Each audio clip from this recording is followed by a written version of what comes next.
హైదరాబాద్ ప్రాంతానికి అంతర్జాతీయ స్థాయిలో గుర్తింపు తీసుకొచ్చేందుకు ఇప్పుడు కాంగ్రెస్ ప్రభుత్వం ప్రయత్నం చేస్తోంది. అయితే హైదరాబాద్కి అంతర్జాతీయ స్థాయిలో గుర్తింపు తీసుకురావడానికి డొనాల్డ్ ట్రంప్ లాంటి వారి పేరైతే బాగుండని ఇప్పుడు రేవంత్ రెడ్డి సర్కార్ యోచిస్తుందట. అయితే మరి హైదరాబాద్ కోసం పోరాటం చేసిన వాళ్ళ పరిస్థితి ఏంటి అంటూ కొంతమంది వారిని ప్రశ్నిస్తున్నారు అన్నట్లుగా కొన్ని వార్తలు వస్తున్న తరుణంలో అసలు దీని మీద మనం పూర్తి స్థాయిలో విశ్లేషణ చేసుకుందాం. ప్రస్తుతం మనతో పాటున్నారు ప్రముఖ రాజకీయ విశ్లేషకులు, ప్రముఖ సీనియర్ జర్నలిస్ట్ సిఎస్ రావు గారు. వారితో మాట్లాడదాం. సార్ నమస్తే. సార్ నమస్తే. హైదరాబాద్ నగరానికి అంతర్జాతీయ స్థాయి గుర్తింపు తీసుకురావాలని ఇప్పుడు రేవంత్ రెడ్డి సర్కార్ యోచిస్తుందని, అందులో భాగంగా ట్రంప్ అలాగే మరికొంతమంది ప్రముఖుల పేర్లు పెట్టాలి అన్నట్లుగా యోచిస్తుంటే అసలు హైదరాబాద్ కోసం పోరాటం చేసిన వారు ఆ పరిస్థితి ఏంటి అంటూ మిగతా వారు ఇప్పుడు కాంగ్రెస్ పార్టీని అలాగే రేవంత్ రెడ్డిని ప్రశ్నిస్తున్నట్లుగా కొన్ని వార్తలు వస్తూ ఉన్నాయి. అసలు దీని మీద మీ విశ్లేషణ ఏంటి సార్? ఇప్పుడు గ్లోబల్ సబ్మిట్ జరుగుతుంది. ఈ గ్లోబల్ సబ్మిట్కి భారీ ఏర్పాట్లు చేశారు. దాదాపు 6,000 మంది పోలీసులు, డ్రోన్స్, చాలా హంగామా ఫ్యూచర్ సిటీలో 2 రోజుల పాటు జరుగుతుంది. 8-9 తారీఖులో 1,00,000 కోట్లు టార్గెట్ పెట్టుకుని ఈ సమావేశం జరుగుతుంది. అయితే ఈ సమావేశం జరుగుతున్న క్రమంలో రైజింగ్ తెలంగాణ పేరుతోటి, తెలంగాణ రైజింగ్ పేరుతోటి చేస్తున్నారు. 2047 విజన్ తయారు చేసుకున్నారు. చంద్రబాబు నాయుడు గారు ఏ విధంగా అయితే ఆంధ్రప్రదేశ్లో 2047 తయారు చేశారో అదే తరహాలో ఇక్కడ కూడా తయారు చేసి తెలంగాణని 3 పార్ట్లుగా చేశారు రేవంత్ రెడ్డి గారు. ఇది ప్యూర్ అని చెప్పి చేశారు. అంటే ఇన్నర్ రింగ్ రోడ్ లోపల ఉండేది ఒక సిటీ, అంటే ఓవరాల్ లోపల, ఓవరాల్ నుంచి RRR మధ్యలో ఉండేది ఒకటి, ఆ తర్వాత రూరల్ ఏరియా, రూర్ అంటారు దాన్ని. ప్యూర్ అని చెప్పి 3 భాగాలుగా చేశారు. సరే, దీని మీద ఇది ఎందుకు చేశారు ఏంటంటే గ్లోబల్ తెలంగాణ రైజింగ్ గ్లోబల్ సబ్మిట్లో ఎవరెవరు ఎక్కడ పెట్టుబడులు పెట్టాలి, ఎవరికి అనుకూలంగా ఉందని తెలియజేయడానికి చేశానని చెప్పారు. అంతవరకు బాగానే ఉంది. ఇప్పుడు అంతర్జాతీయ గుర్తింపు ఉండాలి. మనం అసలు ఏ రాష్ట్రంతో పోటీ కాదు భారతదేశంలో, మనం ప్రపంచంతో పోటీ. తెలంగాణ అనేది, హైదరాబాద్ అనేది గ్లోబల్ లుక్ హైదరాబాద్కి తీసుకురావాలి అనేటువంటి కాన్సెప్ట్ తోటి గ్లోబల్ సబ్మిట్ చేస్తున్నాం ఇది అని చెప్పారు. దీంట్లో భాగంగా ఆయన అసలు కొన్ని ప్రాంతాలకి పేర్లు పెట్టాలి. ఇప్పుడు గూగుల్ పేర్లు, కొన్ని గూగుల్ స్ట్రీట్ అని, అలాగే కొన్ని విప్రో అని, లేదంటే మైక్రోసాఫ్ట్ అని, ఇలా కొన్ని ఏరియాస్ లో ఆ స్ట్రీట్ పేర్లు వాటిని పెట్టేసేయాలి. టెక్ దిగ్గజ కంపెనీలు ఏదైతే ఉన్నాయో ఆ స్ట్రీట్స్ కి ఆ కంపెనీ పేర్లు పెట్టాలి అనేది ఒక కాన్సెప్ట్. రెండు ఏంటంటే, ఇప్పుడు అమెరికన్ కాన్సులేట్ ఉంటుంది. అమెరికన్ కాన్సులేట్ కి ట్రంప్ ఎవెన్యూ అని పేరు పెట్టాలని చెప్పి ఒక ఆలోచన చేస్తున్నారంట, ట్రంప్ ఎవెన్యూ అని. ఇప్పుడు ఫ్యూచర్ సిటీకి వచ్చేసి, ఫ్యూచర్ సిటీ ఆ ఏరియాకి వచ్చేసి రతన్ టాటా పేరు పెట్టాలని చెప్పి ఒక ప్రపోజల్. సో ఇప్పుడు రతన్ టాటా లేదంటే ఈ సాఫ్ట్వేర్ కంపెనీలకు సంబంధించినటువంటి వాళ్ళ పేర్లు పెట్టడం అయితే పెద్ద అభ్యంతరం లేకపోవచ్చు.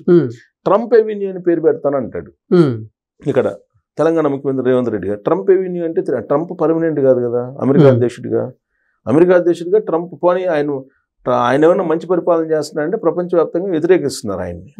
సో ట్రంప్ ఎవెన్యూ అని చెప్పి, సరే పోనీ ట్రంప్ ఏమన్నా తెలంగాణ రాష్ట్రానికి భారీగా పెట్టుబడులు ఏమన్నా ఇచ్చాడా అంటే అది లేదు.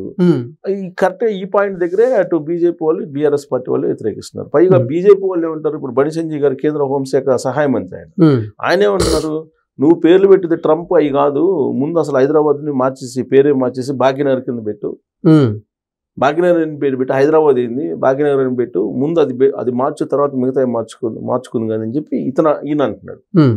బీఆర్ఎస్ పార్టీ వాళ్ళు ఏమంటున్నారు, అసలు వాళ్ళేళ్ళ పేర్లు పెట్టేది ఏంది, తెలంగాణ ఉద్యమకారులు బోలినంతమంది ఉన్నారు, వాళ్ళ ఎందుకు పెట్టు అని చెప్పి వాళ్ళు అడుగుతున్నారు.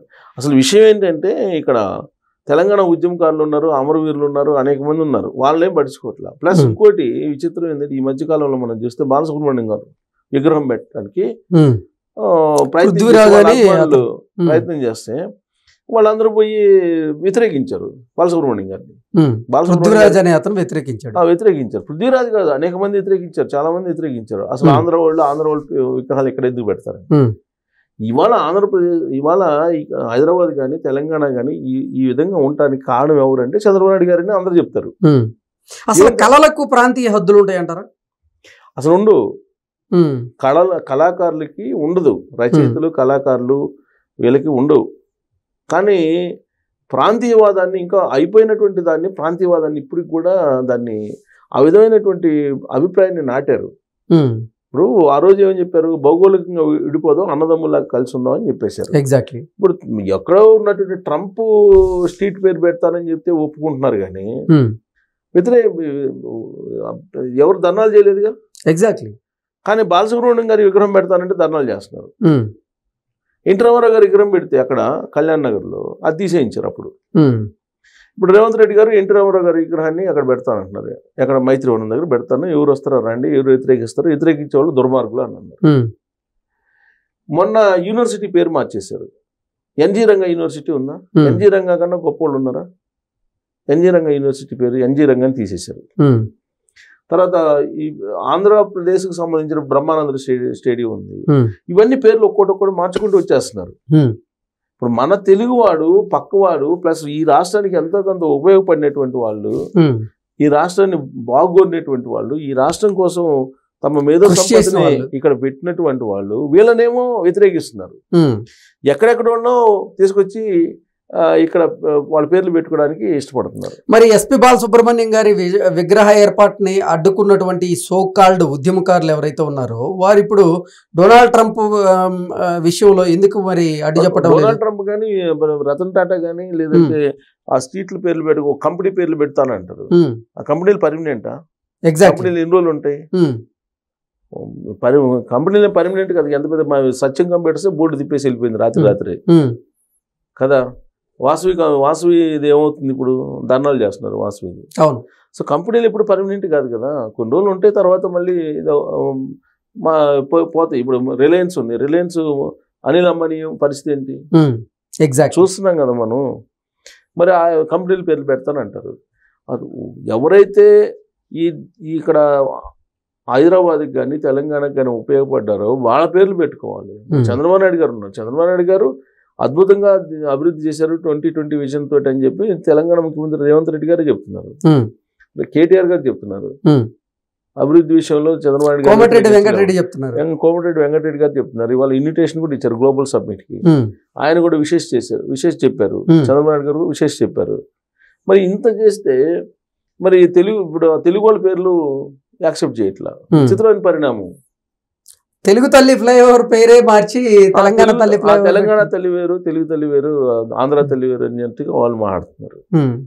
తెలుగు తల్లి ఫ్లైఓవర్ పేరు మార్చారు. అసలు ఆంధ్రాకి సంబంధించినటువంటి పేర్లు అసలు ఉండకూడదు అన్నట్టుగా మాట్లాడు. ఇది ఒక ఫ్యాషన్ అయిపోయింది ప్రతి వాళ్ళకి. అంటే ఇక్కడ తెలంగాణలో కూడా వాడేది తెలుగే కదా. తెలుగే, కానీ ఆంధ్ర వాళ్ళని వ్యతిరేకించడం అనేది ఒక ఫ్యాషన్ అయిపోయింది. ఆంధ్ర వాళ్ళని వ్యతిరేకిస్తే ఈ తెలంగాణ కోసం పాటుపడేటువంటి ఉద్యమకారుడు అనేటువంటి ఒక భావం కలుగుతుంది అనే యాంగిల్లో వాళ్ళు మాట్లాడుతున్నారు. అంటే ఆంధ్రాని జీరో చేస్తేనే వీళ్ళు హీరోలు అవుతారు అనుకుంటారు అని ఇప్పుడు కూడా బాగుంది అది. కానీ ఎప్పుడు అయిపోయింది, ఆ సెంటిమెంట్ అయిపోయింది, దాని వ్యవహారం అయిపోయింది, రాష్ట్రం విడిపోయింది, అంతా అయిపోయింది. ఇప్పుడు వ్యతిరేకిస్తుంటే ఇప్పుడు మీరు వ్యతిరేకించండి.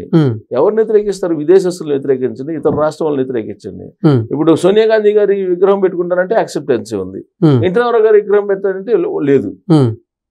మన్మోహన్ సింగ్ గారి విగ్రహం పెట్టారు. మన్మోహన్ సింగ్ గారి విగ్రహం పెట్టుకుంటే యాక్సెప్టెన్సీ ఉంది.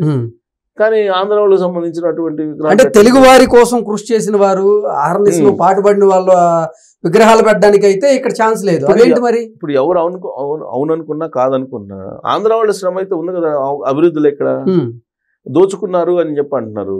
దోచుకుంది ఇప్పుడు 2014 నుంచి 2023 వరకు ఎవరు దోచుకున్నారు అనేది అందరికీ తెలుసు కదా. వాళ్ళకన్నా ఎక్కువ దోచుకోలేదు కదా. దోపిడీ ఏంటి అసలు ఒకసారి గత చరిత్రకి వెళ్ళి తెలుసుకుంటే ఓకే. ఇప్పుడు అసలు ఇది తమాషా ఏంటంటే ఇది రాష్ట్రం అయిపోయింది తర్వాత ఫెడరల్ సిస్టంలో భారతదేశంలో ఒక రాష్ట్రం తెలంగాణ అనేది.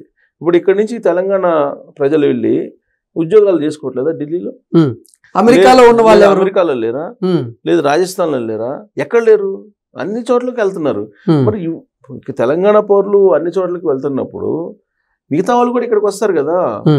ఇప్పుడు మన మార్వాడీస్ వచ్చి వ్యాపారాలు చేసుకుంటున్నారు. గోబ్యాక్ మార్వాడి అని చెప్పి ఇప్పుడు మళ్ళీ ఉద్యమం స్టార్ట్ చేశారు. అంతకుముందు దాకా గోబ్యాక్ ఆంధ్ర అన్నారు. ఇప్పుడు ఇక్కడికి ఎవరు రాకూడదు, మేము మాత్రం అందరి దగ్గరికి వెళ్ళాలి అని అంటే ఎట్ట కుదిరింది? అందుకే ఆస్ట్రేలియాలో గో బ్యాక్ ఇండియన్స్ అంటున్నారు, గో బ్యాక్ తెలుగు పీపుల్ అంటున్నారు. ముఖ్యంగా అమెరికాలో కూడా అదే అంటారు. సో కాబట్టి ఆలోచించాలి. ఇప్పుడు వాళ్ళెవరు ఇప్పుడు గ్లోబల్ సబ్మిట్ జరుగుతుంది, మేము వాళ్ళ పేర్లు పెట్టుకుంటామని చెప్పి రేవంత్ రెడ్డి గారు అన్నారు. పేరు కూడా అనౌన్స్ చేస్తారనుకుంటా ఇవాళ రేపు 2 రోజుల పాటు గ్లోబల్ సబ్మిట్ 8-9 తారీఖులో రేపు అనౌన్స్ చేసే అవకాశం ఉంది. మరి ఇప్పుడు వీళ్ళందరినీ యాక్సెప్ట్ చేసే అంత సహృదయం విశాల దృక్పథం ఉంటే మరి పక్క రాష్ట్రంలో ఉండేటువంటి ఈ రాష్ట్రానికి తెలంగాణ రాష్ట్రానికి ఎంతో కొంత ఉపయోగపడినటువంటి వాళ్ళని ఏమనాలి? వాళ్ళని గుర్తించుకోవాలి కదా, వాళ్ళని స్మరించుకోవాలి కదా. ఎన్టీఆర్ లాంటి మహానుభావుడు విగ్రహాన్ని మీరు లేకుండా చేయాలనుకునే ప్రయత్నం చేస్తున్నారే, మరి అది ఎంతవరకు కరెక్ట్ ఆలోచించాలి. Okay sir, thank you so much. Thank you.